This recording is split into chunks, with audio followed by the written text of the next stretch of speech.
రజోగుణం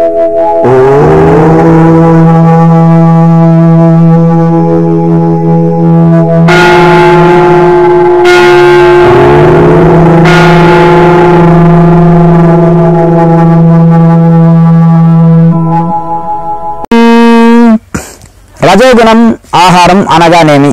రజోగుణము ఆహారం అంటే మాంసము, వైను, గుడ్లు, వెల్లిపాయ, ఉల్లిపాయ, మసాలా వస్తువులు, మరియు బాగా వేడిగా ఉన్నవి, మరియు బాగా కారంగా ఉన్నవి, మరియు మసాలా వస్తువులు, శరీరానికి ఉద్రేకాన్ని కలిగించేటివి, అలాగే శరీరానికి మానసికానికి ఉద్రేకాన్ని కలిగించేటివి, శరీరానికి హాని చేసేటివి, తినేటప్పుడు నాలుకకు చాలా రుచిగా ఉండి తర్వాత గొప్ప నష్టం కలిగించేటివి బేకరీ ఐటమ్స్ ఇటువంటివి.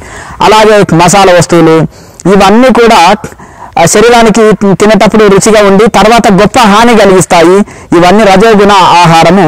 ఇవి తింటే సాధకుడికి ఉద్రేకాలు, అహంకారం పెరుగుతుంది, ఉద్రేకం పెరుగుతుంది, శరీరంలో ఈ యొక్క శరీరానికి హాని చేస్తాయి. కనుక సాధకుడు ఈ రజోగుణ పదార్థాలని తినకూడదు. ఓం